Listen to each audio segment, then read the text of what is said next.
Hello everyone, welcome to Little Hedge Grove, and today I'm going to talk to you about Lenormand cards and how to read them, because I know that a lot of people that start out on their pagan, Wiccan, Druid paths, whatever paths have you, and paganism type of spirituality, or even just those who want to read cards and like divination, tend to go into the tarot right away, and people tend to only know about the tarot or oracle cards.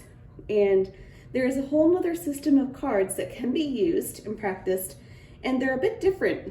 Here's my two sets. I have two sets of Lenormand Oracle cards, and they are a type. The difference between them and the tarot is that, for one, there's less cards. There are very few cards in the deck. There are 36 in every Lenormand deck that you'll have, and each deck has the same kind of not suits. Like in the tarot, you realize that there are like suits and the arcana and things like that. In these, although the pictures are all very different, they all have the same symbols that mean different things. And so they're a lot more direct to understand. And the biggest difference between them is that they tell a story, where the tarot, you can look at its general meaning and you kind of sit on it, meditate on it. You can pick up on the imagery of what it means to you personally, what pulls from your subconscious to pull into the readings. And while you can do that a little bit with these, they have very direct meanings, each of the cards. For example, this is the birds. You see there's two owls, they're the birds, and the birds have a specific meaning. The birds mean gossip, chatter, social circles. And all the different Lenormand decks will all have the bird card, and it means the same thing. The picture may be a little different, but it will all mean the same type of thing. And I will show you, there's different examples. I'll go through them very quickly before I pull out these, since these are out. The birds, the ship, travels and destinations. The bear means an aggressor or a very overbearing type of presence. We have the letter. It's actually a letter, not the flowers. The letter, which means messages. The anchor, grounding.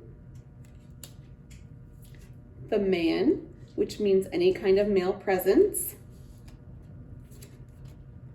We have the rat, which tends to mean depreciation, illness, despair, taking away of something. The flowers, which tend to mean like your graciousness, your giving of something, beauty, those kinds of, outside type of gestures of beauty and, honor and things like that. The love card, self-explanatory, love. The ring, promises, and it can mean commitments. The dog, friendships. The cross, things that you bear or have to carry. The stars, directions, hopes, goals. The clouds, some disturbances, some troubles, things that are blocking your way. The pelican is births and new beginnings. The snake, which can mean your desires, or it can mean something is a little bit sneaky going on. This is the path, choices to make and travels. The mountain is also difficulties. The key, is promises or things that you can unlock, things you need to solve and figure out. The child, your inner child, and a child or a childlike presence that comes up in a reading. I'm sorry, my cat seems to want to play right now in the background. We have the coffin, which means it's like the death card. It's the ending of something, the death of something.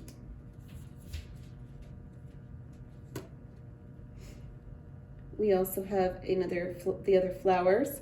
This also means inner beauty or expression. This looks like the death card in this particular deck of the Lenormand, but this is the scythe.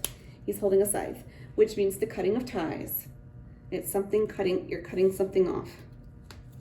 The tree is your roots and your family. It's your grounding presence. The sun, good things, positivity, warmth. The clover is luck. This is the whip. He is holding a whip. The whip means harsh things are coming, like something harsh is happening, something quick and sharp. This is very similar to the tower, basically same idea. It's a looming, overbearing presence that's coming into your life, something that is going to be blocking your path or interrupting things. It's a very overbearing, in a not necessarily a good type of a way. Same ideas. It's kind of like the tarot tower card. We have the rider, and he's going out onto new adventures on his horse. He's moving. This has to do with moving.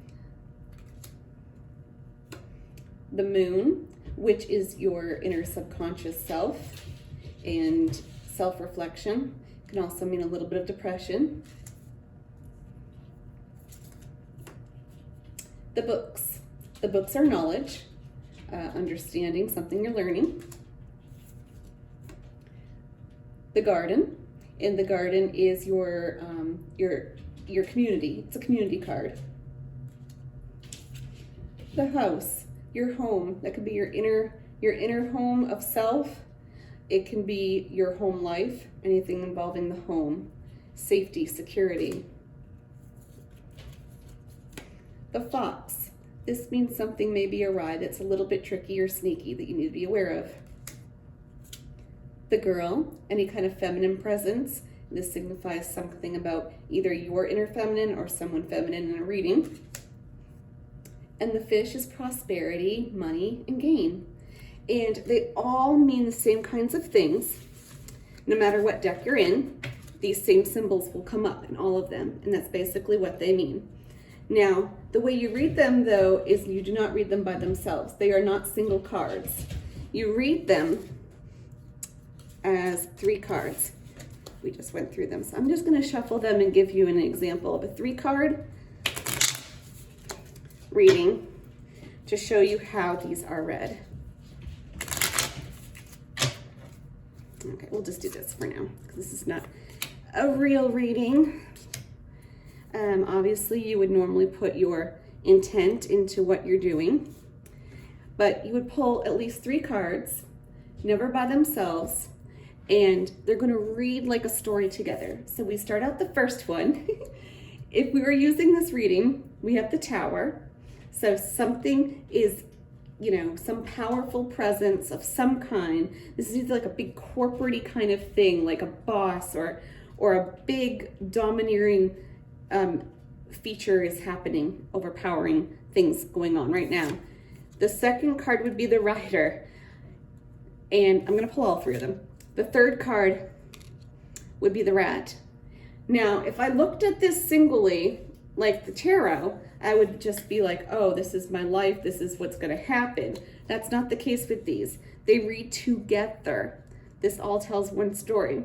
So what I would get here would be more like this dominating presence is traveling in a way that is going to be depreciative and taking something away. So this would be someone that would be moving into your life or coming in. It's going to be something depreciative. It's going to be not a good thing. It's going to be an illness type of a presence entering and traveling into your situation. And that is how I would read this together as one type of reading. Let me give you another example. And I'm going to give you, we're going to do the fairy ones this time, just to give you a perspective of different types of cards with the same symbols. Sorry for my horrible shuffling skills.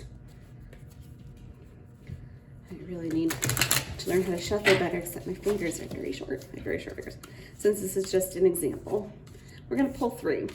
I find it's easiest for myself to do 3. You can do 5.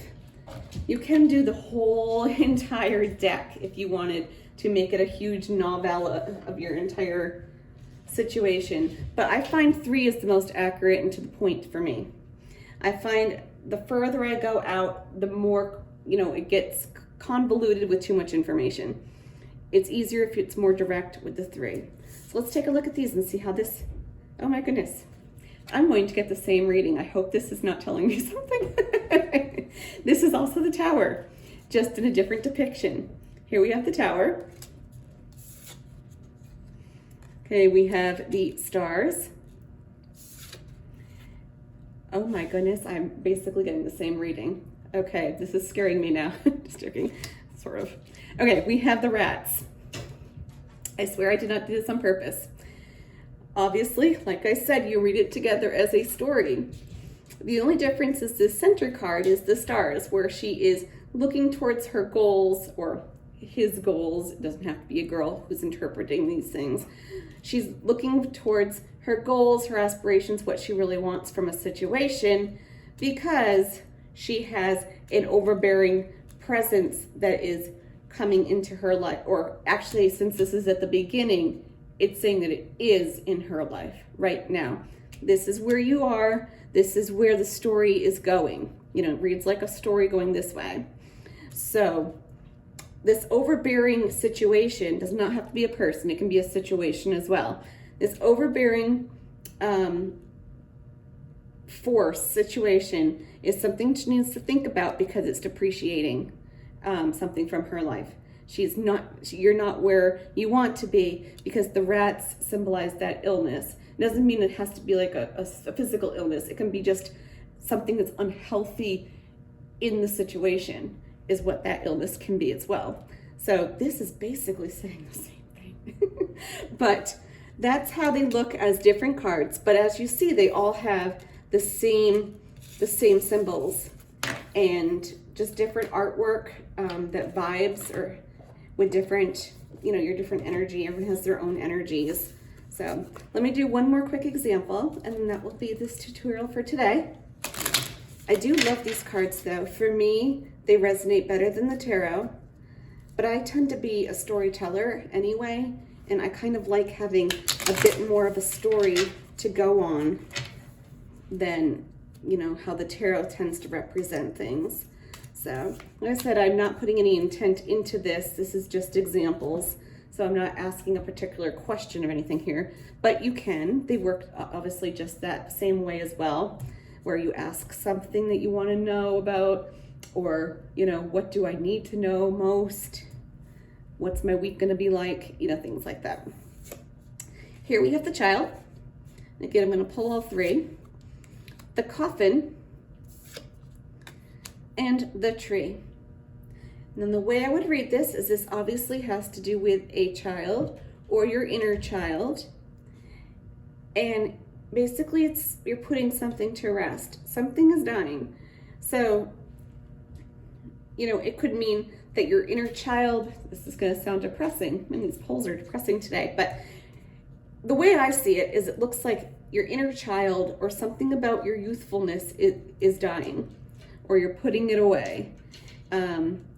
But you have strong roots that are growing, and that's how this image looks, where perhaps you're growing in a different direction from this childhood. Perhaps it's something that happened in your childhood that you want to put to rest. You can read these that way as well, but you do read them as a picture. So say you want to put something that happened in your childhood to rest. Maybe it's a bad memory, and you want to establish new roots now, and you're growing in a different direction. So that is a way to read that as well. So that is an example. I'm sorry, these ones seem kind of a little bit more depressing. The Lenormand usually is very accurate. I will tell you that. They can be scary accurate because they're blunt. They're much more blunt than the tarot because, as you can see, you only are involving 36 symbols, and they directly mean certain things. So when you put them together, you're not going to get like, well, maybe it means this. It could be, they're pretty direct. That has something to do with the childhood ending and new growth and roots. That is positive, though. That's at the end, though, because usually growth and roots are a good thing that hold you still. Okay, so that's how you would read it. Again, this is the beginning, this is the end, or the direction you're heading in your story. And that is how you do them.